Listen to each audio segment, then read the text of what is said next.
Jeremy Wade, River Monsters, The Hidden Tale. What if the man searching for the deadliest fish in the world was actually fleeing something else? Jeremy Wade, the serene voice of River Monsters, has discovered animals that no one previously believed to exist. However, they have never seen the full narrative behind the perilous exploits and near-death experiences. In those distant waters, was he ever truly safe? How much did he have to spend to learn the sinister mysteries of nature?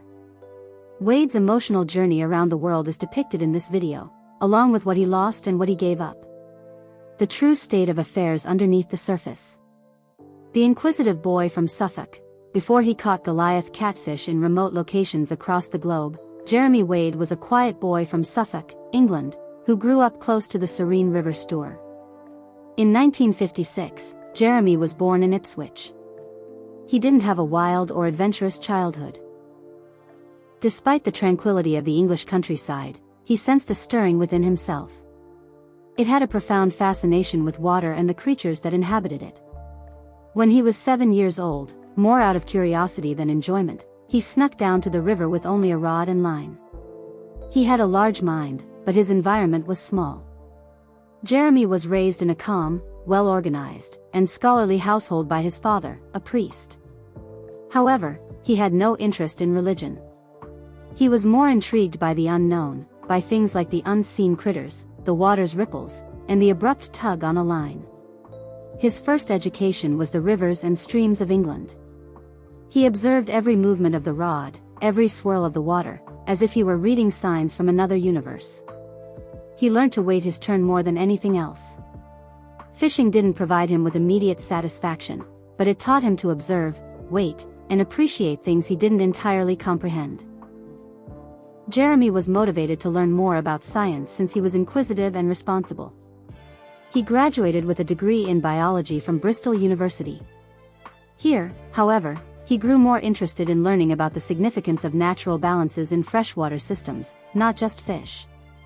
He had no plans to work as a journalist and no aspirations to become renowned.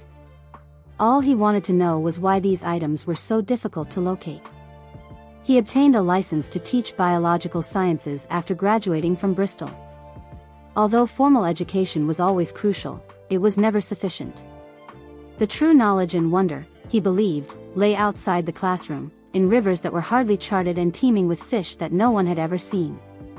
In 1982, he embarked on his first significant journey outside of England. He traveled to India despite having little money since he had heard tales of the large fish that inhabit the Himalayan rivers. The Mauser, river predators with golden scales that may grow as long as a man, piqued Jeremy's interest the most. It was a courageous decision, particularly for someone with no financial resources, local friends, or evidence of success. But that was not Jeremy's desire. He sought clarification. Fortunately, his parents never stopped trying to help him. They appreciated his drive even though they might not have understood why he was so focused on it. When Jeremy went on a trip, he meticulously prepared everything and wasn't a loose cannon. However, he was unable to prepare for what was about to occur. It ended up being one of the scariest periods of his life, even though he was traveling to India for studies. His expertise would appear less significant in light of what had been laid during the early Suffolk rivers. However, the events in India tested both his patience and his freedom. The arrest that nearly broke him in 1982, Jeremy Wade traveled to India with just a rucksack, a fishing rod, and a burning ambition to encounter river monsters. He was motivated by tales of the renowned Himalayan Mauser, a river fish that is reputed to be as tough as a freight train and as elusive as a ghost. His age was 26. For Jeremy, this was more than simply a fishing expedition. It was a spiritual adventure. However, he was unaware that this journey would nearly cost him everything, including his freedom, his sanity, and even his life. At first, everything was simple. Jeremy traveled through northern India by bus and train. Like veins, he followed rivers that meandered through isolated places. He set his camp by the water, went fishing with the locals, and documented everything he observed. He sought to understand the biology, habits, and ecological role of the Mauser in addition to attempting to capture it. However, a lot of locals found it peculiar that a stranger was there alone, asking questions and hanging out by rivers so much. This was particularly true in the early 1980s, when insurgent movements and political upheaval led to the heavy guarding of distant locations. Then something occurred that changed his life. The local authorities apprehended Jeremy in a small village near the Indian-Nepali border. He was a spy, they alleged. They believed that his odd devices, including cameras and notebooks, were more likely to be used for espionage than for academic purposes. He didn't know the local language, so nobody could trust what he was saying. Out of the blue, he was suspected of something he couldn't possibly imagine. In an unfamiliar land, he was an outsider. After being arrested, Jeremy was interrogated for a considerable amount of time. He attempted to defend himself by presenting documentation of his fishing logs and zoological study, but it was ineffective. He appeared less reliable the more he spoke. There was no assurance that he would be released from the cramped cell in which he was being detained. He wasn't provided a counsel, and the government wasn't called. Fear began to seep in as the days grew into nights.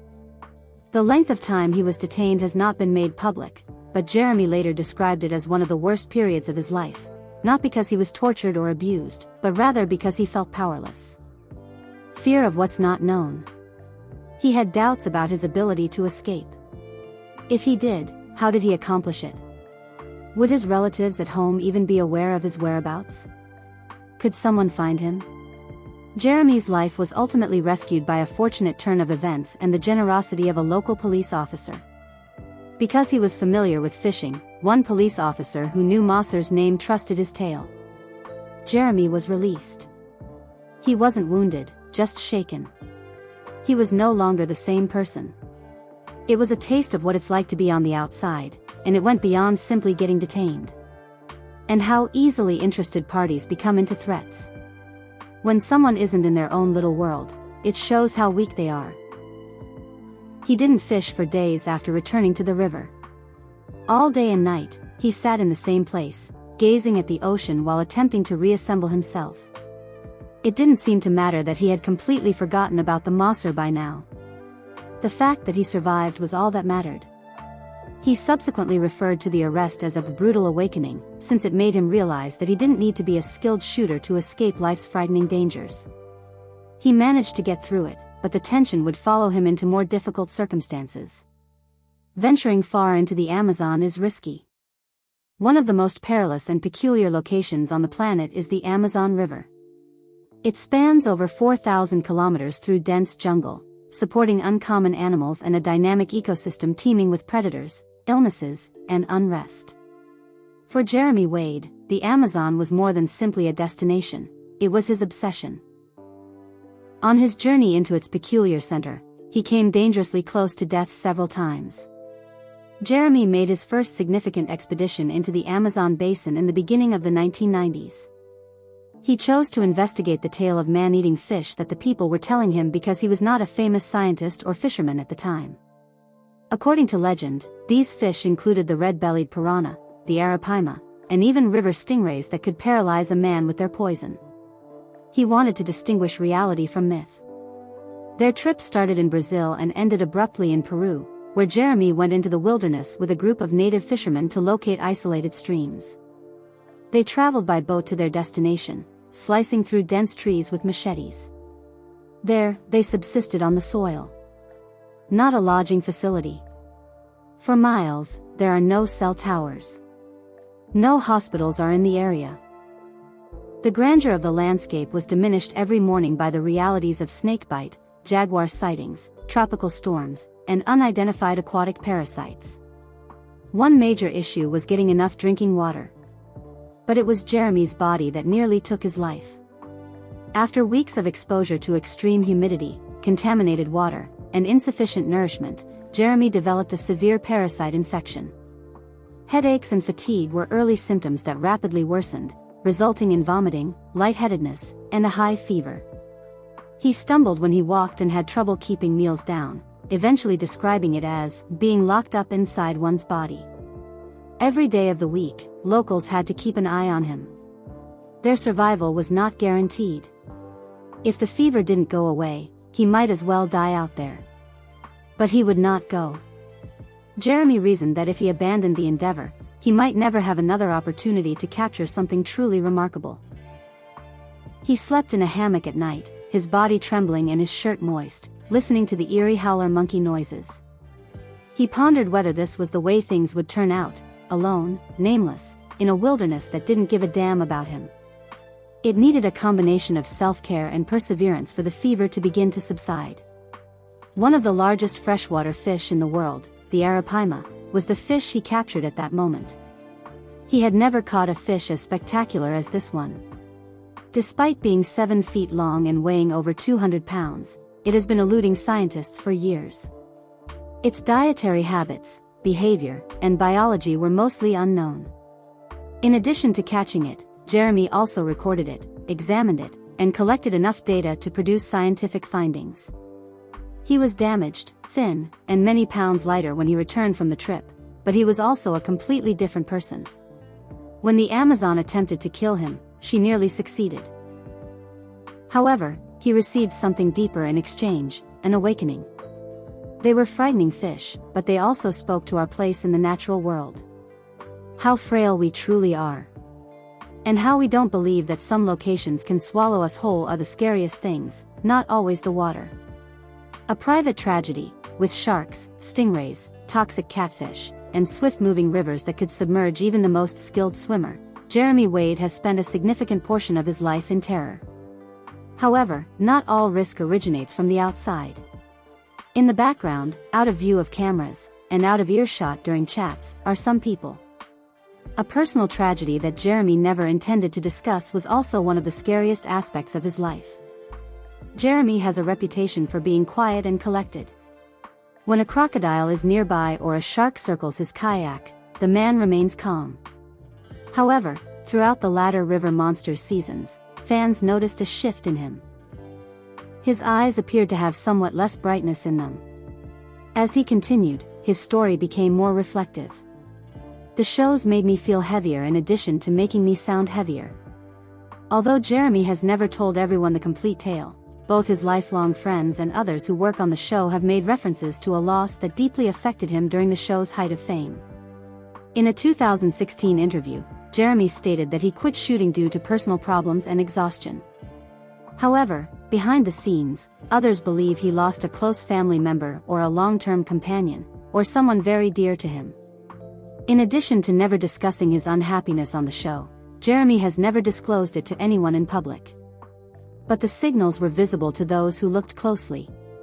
Death, loneliness, and the fact that everything ends are common themes in his novel. In one episode shot in Southeast Asia, he paused mid-monologue, remained silent for a few seconds, and then spent over an hour walking alone in the bush. Later, in a little trip essay, he wrote, "The river doesn't care about your sadness. It simply flows silently on and on." The phrase, 9 words that said more than any press release, is still being used to describe Jeremy's alleged serious relationship ending because the other person was unable to cope with his instability. Some believe the death was more permanent. They believe that someone died on the other side of the world as he was shooting. Jeremy has made the decision to remain silent regardless of the truth. However, it's evident in every aspect of his work, including the moments when his voice falters, his displays of weakness, and his subsequent discourse. Jeremy was better understood as a result of this tragedy. In addition to feeling pain that no camera could capture, he had gazed into the eyes of undersea monsters. However, he returned to the rivers to examine himself rather than to flee. In addition to being enigmatic, he saw them as places where he could reflect and find healing. The physical toll of River Monsters was an exhilarating, gripping event for those who watched from the comfort of their living rooms. Jeremy Wade, however, returned from each journey with wounds, bruises, and scars, some of which were visible and many of which were not. It all seemed simple because of his serene narration and silent courage, but filmmaking was physically taxing and occasionally nearly killed him. In his 20s, Jeremy Wade wasn't a stuntman. When the show debuted in 2009, he was already in his early 50s. As they get older, the majority of men slack down and either retire or take desk employment. Conversely, Jeremy was dragging video equipment into jungles where temperatures frequently exceeded 100 degrees Fahrenheit, wrestling 100-pound river fish, and venturing into isolated swamps. He lived his survival stories rather than merely recounting them. The cost was borne by his body. River Monsters episodes featured Jeremy searching for fish that were supposedly monsters, maimers, and killers in locations no one else dared to explore. For days he had to go through rivers that were ice-cold, deserts that scorched, and jungles that resembled mazes. The environment was punishing in addition to being harsh. Additionally, unlike a movie star, he lacked a lunch van and an action duplicate. The splashes, hook casts, and falls depicted on TV were all authentic. Jeremy developed a high fever after being bitten by insects multiple times while filming in Papua New Guinea.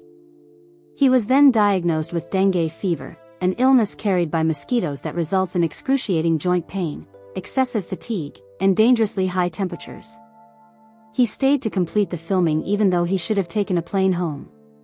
Some days he could hardly stand, yet he continued. He achieved it via perseverance and sleep deprivation. It was constantly acquiring infections, which were unpredictable and had a protracted healing period. Every day when he submerged his hands and arms in the river water, he got wounds, scrapes, and germs. In regions like the Amazon or the Congo, even a minor cut or scratch can occasionally be quite harmful. On one occasion, a thorn became lodged in his leg near a blood vessel. If left untreated, it might have resulted in sepsis. Many were harmed by the catches themselves. He was pushed under the water by fish larger than himself. He nearly got caught by a stingray in Argentina and was jailed there. He was struck hard by a gunch catfish, which injured his muscles and lungs. However, Jeremy claims that the hardest pain was fatigue. Filming frequently lasted weeks at a time under difficult circumstances, with little food, limited time for rest, and people growing thirsty. Jeremy frequently traveled to over a dozen nations in a single year, rapidly varying in elevation, temperature, and time zones. His defenses became less effective. After years of hauling equipment and fish nearly as large as himself, he began to experience persistent back discomfort. Some mornings, he informed her, it was difficult just to get out of bed and put on his boots. He was seldom on TV complaining. Jeremy was obviously in discomfort, so the staff behind the scenes had to adjust his timetable, reorganize his equipment, or even postpone filming. However, he did not want to be seen as weak on television. Even if it costs you something, he thought that if you start a narrative, you should finish it. It wasn't conceit, it was the plain truth when he responded to a question about it. If you don't get at least one scar from a trip, you probably didn't go far enough. And the man behind River Monsters is who he is today because of those physical and psychological scars. In subsequent seasons, fans noticed that he moved more cautiously. Though hardy, they understand that even the most courageous adventurers have their limits. In Mongolia, after a lengthy trip, he passed out from high altitude, and that realization struck him most strongly. He later said that if there hadn't been cameras, he might have fainted. The team was frightened by the incident. He was also afraid.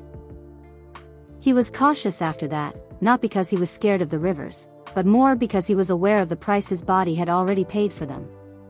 When River Monsters turned into a mission, originally, River Monsters was only supposed to be an adventure program about frightful fish and lost folklore.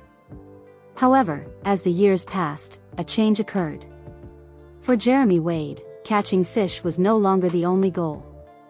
It also aimed to dispel historical myths, uncover information that the local population needed to know, and alert people to actual water hazards.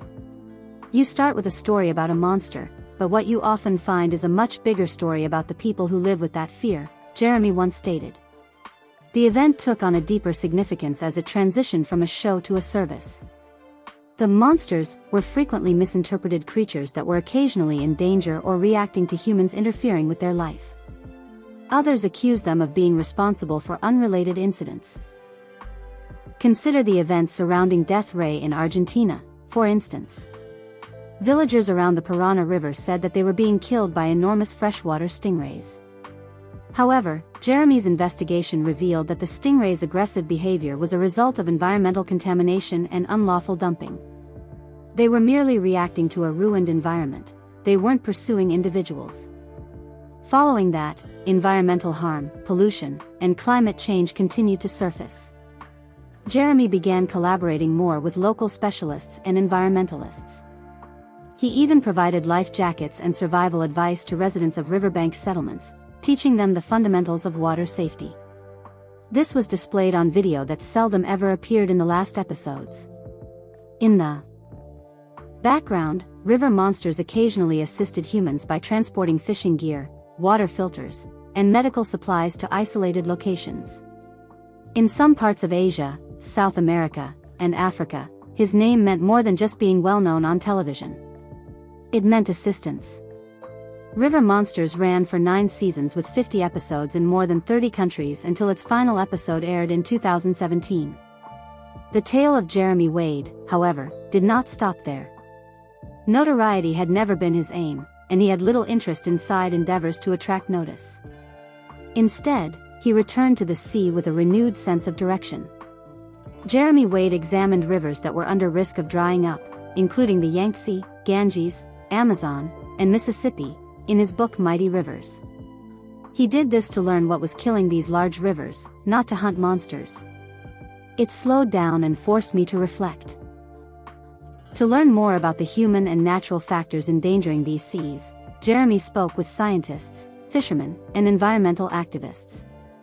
People who had been mistreated were the largest monsters, not fish.